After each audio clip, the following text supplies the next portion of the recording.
What's up guys, Nick here. I'm back with the 1951 Plymouth that my neighbor Paul gave me for free. On the previous video, we found out that the car had a locked up engine. We were successful at freeing the engine with PB Blaster and vinegar. The car smokes really bad. Even after a few hours of running, it still smoked. It was missing the transmission. We had a 52 Plymouth that we paid a couple $100 for. We pulled the transmission to put on the 51 and we were able to make it move. So right now the biggest thing is going to be to get this old Plymouth to stop smoking. If we can successfully get it to stop smoking, then we'll leave the original drivetrain and drive it as is, fix it up, make it a rat rod taxi, and do a full send on it. If I can't get it to stop smoking, I'm thinking we'll probably have to do a V8 swap on it. So stay tuned and see if we can bring this old Plymouth from dead to drive.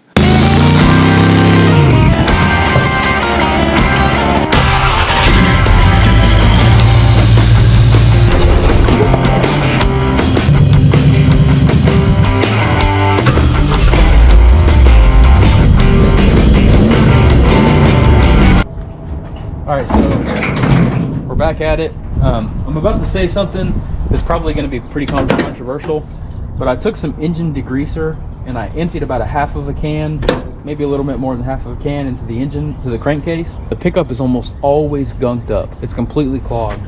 I ran the motor probably for 35 to 40 minutes. It's been sitting for a couple days. You know, I've never done this before, but it's kind of like a little theory I have, a hypothesis. You know, I'm gonna go ahead and dump the oil and fill it with some 1540 diesel oil. All right, I got my several 16th wrench.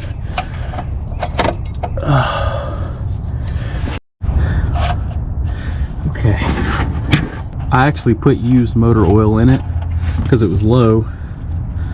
All right, so here's what it looks like. I don't see any metal. I actually bought that for my 55, and it turns out that it's a different filter. I guess it's called a bypass filter, is what guys were saying on YouTube. All I got to do is just take this cap off, and I'll show you guys what it looks like. It's probably going to be pretty nasty. Wait a minute. It doesn't look like it's even... That does not look that bad. Huh. Baldwin P73. Made in USA. You don't see that all the time. I got the drain plug back in, so we got half a thing of Marvel. So that's 16 ounces. And then we have our thick, heavy duty motor oil, which is, it's just diesel oil. It's cheaper than, and I picked up some SuperTech motor treatment. It's just like the Berryman. I think it's pretty much the same chemical makeup, but I'm not gonna lie to you, it's not because it was cheaper, it's because they were all out of Berryman. One other thing too is on the part 2, the last video, these two middle plugs, I actually had those crossed, so we were running like crap. Put that in first because science, you know. Realistically, this car probably needs some thick Lucas, so if that doesn't run right, I'll probably go get a small thing of Lucas. The problem we were having previously was the car would have, you know, 40-50 pounds of oil pressure in idle. Once it would warm up, it would lose 40 or 50 pounds. I mean, it would go down. It was basically sitting like right at zero. One thing too on this car is I still have the 12-volt battery installed, but I do have the 6-volt disconnected from the gauges and the rest of the car, and we need to hook up our 6-volt coil because we still are running our 12-volt with the ballast, and then we need to do an engine coolant flush if we can get the engine to run right. I also picked up a 10-gallon fuel cell from eBay for like 50-60 bucks, and it has a fuel sending unit built in for your fuel gauge. This run is going to make or break the car right now. If we can maintain oil pressure, we're good. If it doesn't smoke too bad, if it doesn't knock too bad, we'll keep it in there and we'll drive it, run it. Hopefully we can get it to shut up and stop smoking and keep our oil pressure up.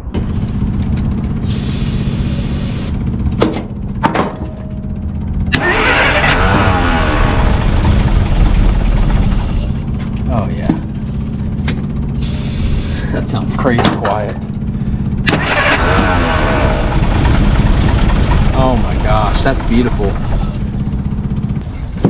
Alright, so we're out of gas. I need to go to the store and get some gas. Alright, we got some gas.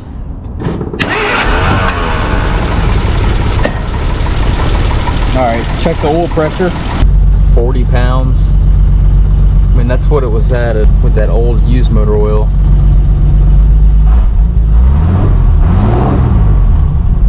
Holy moly, we are smoking, Jack. I think we may have bad rings. I don't mind it, but I don't know if the neighbors will be too happy. All right, so we're almost up to operating temp, and the smoke is still there. Definitely has a different flavor than it did before with the old oil. 2, 4, we're at 20 pounds. So we're dropping pressure again. Listen to this. I hope the camera catches it. Right there in that mid, when I rev it up, just right there, it'll knock. If I go higher, it stops.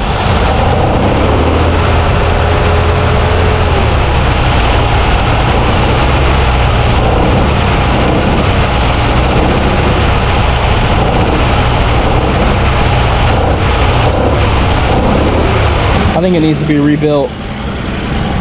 I'm really hoping that it's just the piston rings are froze.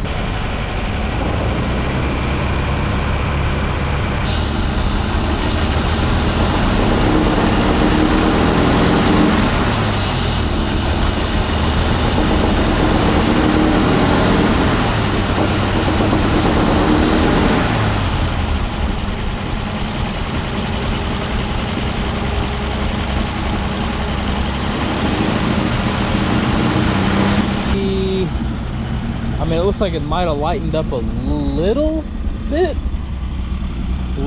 but it's still, I mean, it's still not good enough to drive like that. I mean, there's no way I'd be able to get away with driving it around like that without getting pulled over. Yeah, we're floating right above zero, so I mean, we're holding some oil pressure. It's definitely a lot better than it was, because before we were right on the zero, probably 25-30 pounds. The temperature, it's not even in the middle, it just stays right above, almost in the middle, like in between middle and cold.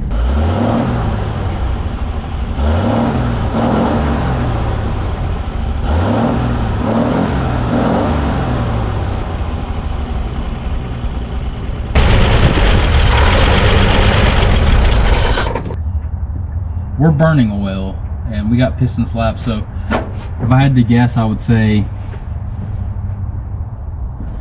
we have bad rings, worn rings. So it's not very hard to remove one of these heads. I'll go ahead and remove the head so we can get down into the cylinders.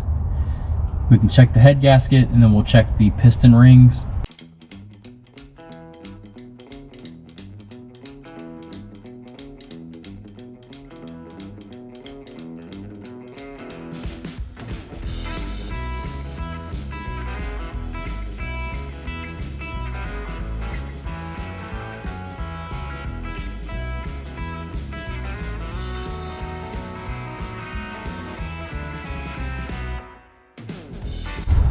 Alright, so the head's off. I sprayed it down with engine degreaser, but it's really dirty.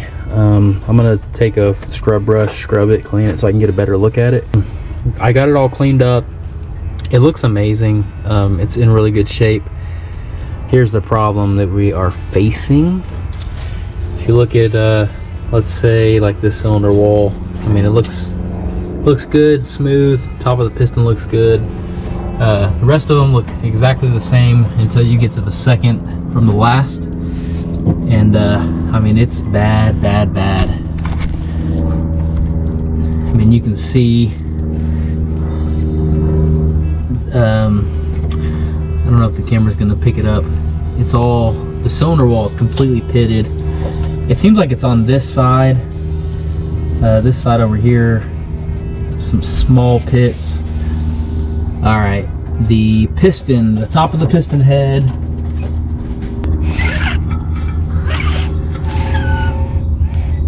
So, top of the piston, you can see it's all gouged up.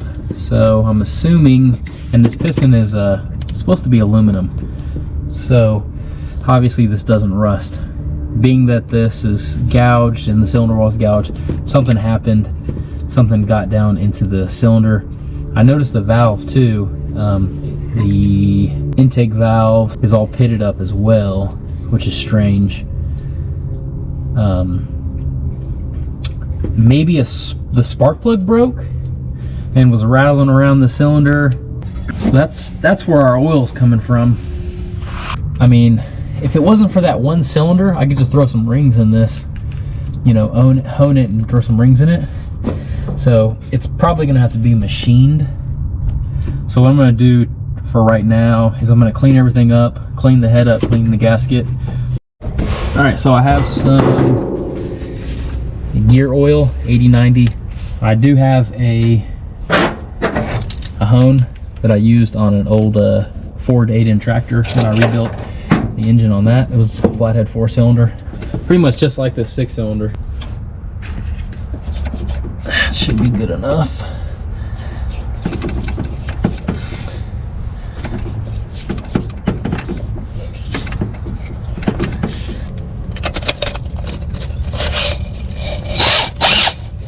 There we go.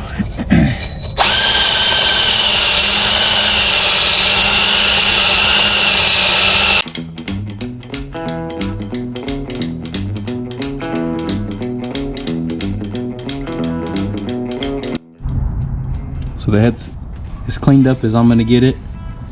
You can even see on this cylinder where the pitting was on the cylinder wall and the piston. You can see there's pitting on the head itself from something bouncing up and hitting it. And I don't know what this is, this little circle. If you guys know, tell me. Got a brand new gasket here, Felpro. It says it works for a 281. I'll have to look that up. I've never heard of a 281. 230, which is what I have in my 55. So 1949 and 59. And then Dodge trucks, 218, 230. Huh, I've never heard of a 281.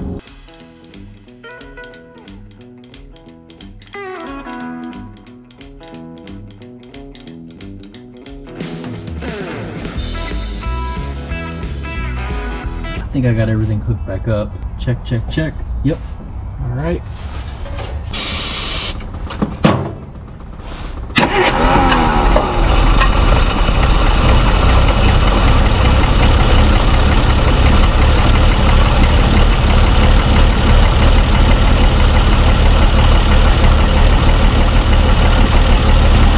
It always sounds good cold. Then once it warms up, it's almost 7 o'clock, so I'm not gonna run it too long. I don't want to make anybody mad with the smoke.